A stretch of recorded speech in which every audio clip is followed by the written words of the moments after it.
Hey guys, what's going on? Welcome back to another video. As you can see by the title, it's the war on cyano. It is officially over, and I'm going to sort of run through how I reckon I got rid of it. Please excuse my voice, I'm a little bit under the weather, so if you see me sniffling and stuff. But yeah, I'm just going to sort of go through the tank, provide a quick update. It's been about a month or two since I've done a video on it. Personally, I haven't really done much to the tank, but a lot of things have sort of happened to it. So I'll switch the camera around and I'll show you guys what's changed. All right, sorry about the reflection, but here is a full shot of the tank. In the last video, you would have seen the tank was pretty much covered in cyanobacteria all the way from, the left to the right side. The back wall was completely red. There still is a few sort of remnants of it at the back, but nothing like before. But yeah, shortly after the last video, essentially the tank got covered even more with cyano. It was all along the sand bed. It was on the walls. It was, completely covering the back. It was covering all my wave makers, all the rocks. Everything had cyano on it. And I did a few water changes. I did 1 or 2 water changes and didn't seem to do anything. Bear in mind, this is about a month ago.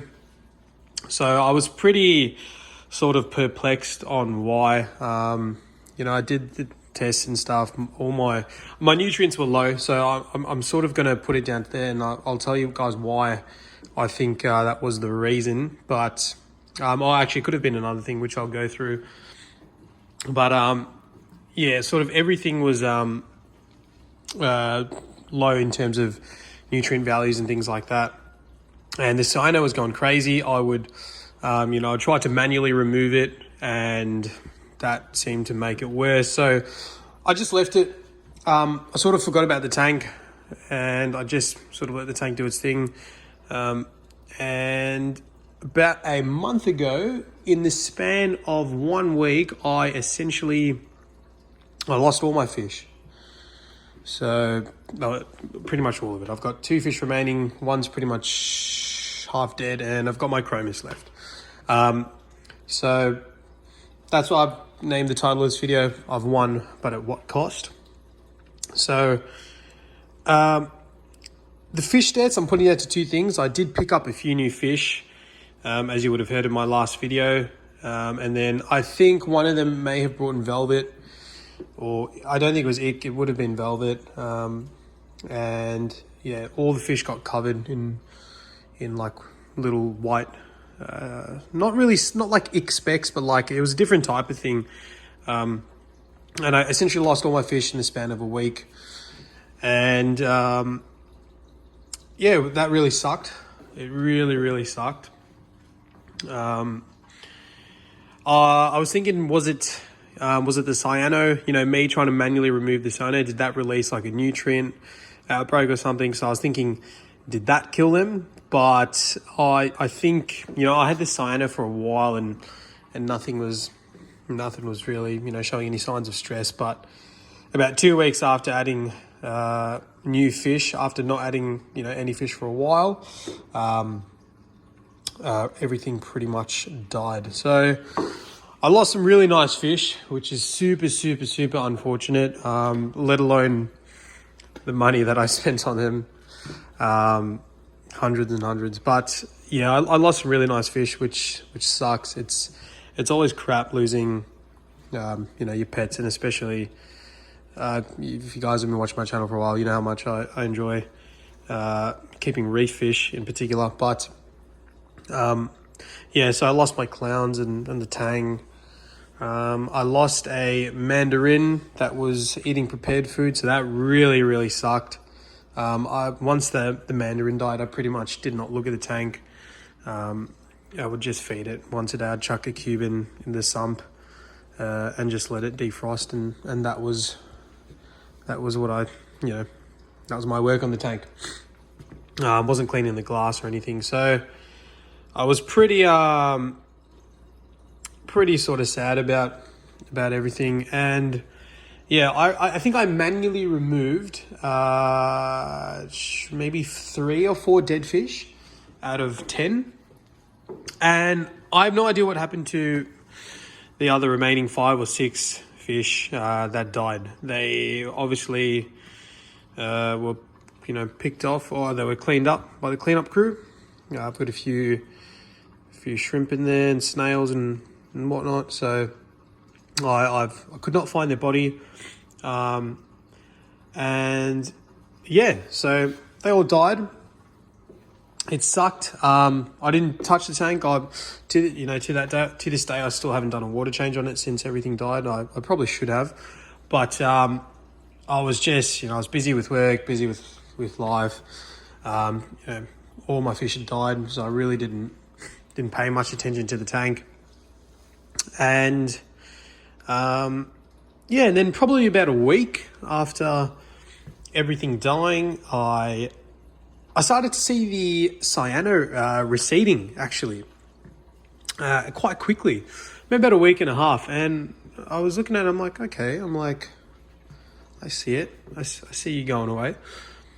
And then 2 weeks pass, and then it's even further back. Some of my family members noticed it as well, because up until this point, people, were like, what's wrong with your tank, man? It's looking like a bloodbath with all the cyano. And I said, yeah, it is. And then 3 weeks pass, and the cyano is almost completely gone. And now here we are, about 4 weeks after, probably 4 or 5 weeks to be honest, after everything dying, and the cyano it's pretty much gone, guys, completely. This whole wall on the left was completely covered. I really wish I had a picture of it, but it was completely covered in cyano. This wave maker, which has been off for about 2-3 weeks, was completely covered. You can see it's got some green hair algae on it, but it was literally red. You could not see it. All these rocks were completely covered. I can't see one sort of strand of cyano left. So, yeah, cyano's gone. So I'm going to attribute it to the fish dying, me not removing some of them, which caused them to obviously decay. Ammonia spike, nutrient spike, nitrate's probably really high at the moment, and it's outcompeting this cyano, which is why I'm getting green hair algae now. So yeah, that's why I think the cyano is gone. Why I think I got the cyano, it could have been the low nutrients, or it could have been me breaking up a massive sort of Carib Sea mushroom rock and having the little pieces scattered in the tank that may have released some of the binding agent that they used to put the rocks together, and also other little chemicals and who knows what. They are man-made rocks, so who knows what sort of inside of it. Because after I did that, the cyano essentially came for the following week.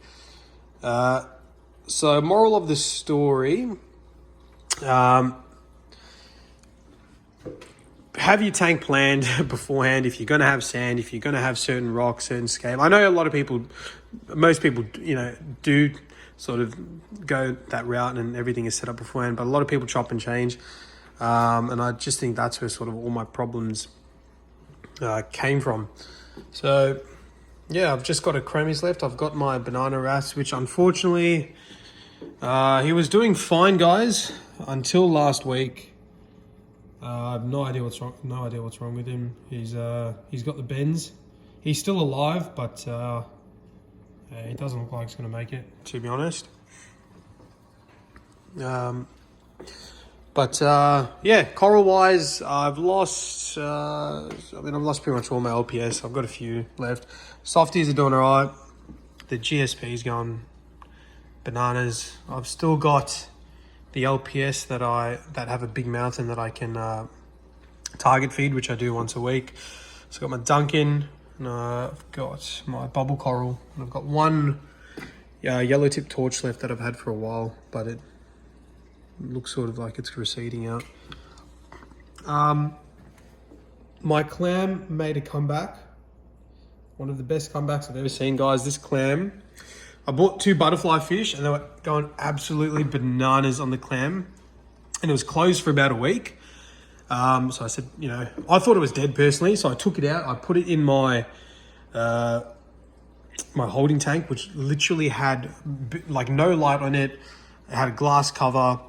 It had like the smallest filter. I had the clam in there for about a week. The clam fell over. I have no idea how long it was on its side for, but it was closed. I turned it back on its side and I put it on the rocks, and then it's actually started opening up. So it came back. I thought it was completely dead. And then probably about 3 weeks ago, everything that was in my holding tank, like all my ricks and this like little container and the clam, I decided to put back into my main display. And yeah, everything's looking good. In the holding tank, all these ricks had lost their color essentially. So that's why I decided to bring them back. I also removed a lot of the rock that was in this tank because I wanted to try look for the bodies of the fish and stuff like that. And just to obviously free up a bit more flow. Not sure if that helped with the cyano, you know, getting rid of it. Not sure. But yeah, removed most of the rock. Turn this wave maker off, the big gyro type one, because I've got the ricks here and I just want them to have a good time. And I don't want it to go flying about because I have like thousands of dollars worth of ricks and I've lost like a good half of them, guys, to be honest. I have no idea where they are. Probably because I had too much flow from that wave maker. But yeah. So yeah, this is pretty much how the tank is looking. I'll show you guys the sump. The sump is looking the same. Skin is still doing good. Haven't done much to the sump at all. So yeah, in terms of maintenance, I top the RO top up. So you can see that's full. Topped that up last night. I do that about every 10 days or so. I just have a little RO line just over there that I pull up. Just go straight into there. Takes about 6.5 hours to fill up the reservoir. And that's my maintenance. I clean the glass with this algae scraper thing. Geez, I've even forgotten the brand. With the flipper. About once every 2 weeks or so. And yeah. I'll be completely honest, I don't know how much longer I'm going to keep the tank up. Which is pretty unfortunate, but just super busy with work and got a few other ventures going on at the moment that require my full attention. So it's lately it has been hard to keep up with the tank and stuff, but yeah, just wanted to provide you guys with an update. I will try to do a review on the Cade tank fairly soon, because it's a brilliant tank and I'd love to get a video out about it and just sort of do that. But yeah, guys, this is the tank.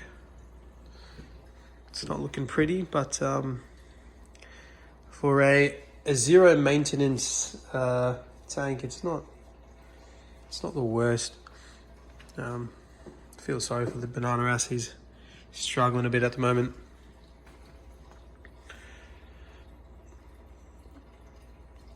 But yeah, I am sort of deciding to shut down. I've got a few holidays coming up and I'm traveling a bit, so it's just going to be hard to sort of have a tank like this running while I'm away.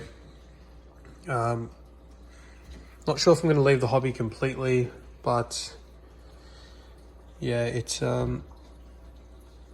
been pretty fun. So anyway, guys, thanks for sticking around, watching the video. But that's how I beat Cyano. I didn't remove any dead fish. That's what I'm putting it down to. And everything's sort of balanced out nutrient-wise. So yeah, here's my advice. I think it was a rookie mistake on my part on breaking up the rocks and taking the sand out and putting it back in. But here's my advice to a beginner wanting to seriously get into the reef game. Set your sand up, set your rocks up, fill your tank, and just let it sit for like a week or two and see if you're happy. See if you're happy with it before you start getting, even before you start getting any water in, to be honest. Because and I know people like everyone says don't rush it. Even I've said it, but it's just the excitement, at the start once you get the tank in and you got a day off here, day off there, and you just want to go, to your local fish shop and get stuff. But truly, it pays off in this hobby to have a little bit of patience, because you're trying to replicate the ocean, which is it's honestly it's near impossible. You see, in my now I've been reefing since obviously on and off, but since 2013, 2014. So about 8 years, and I'm yet to see a tank that will have long-term success and not have any issues, because you obviously you're just trying to replicate something that's just it's too big. But anyway, guys, thanks for watching the video. Hope you enjoyed the update. Hope everyone's tanks have been going well and thriving, and happy reefing, and peace.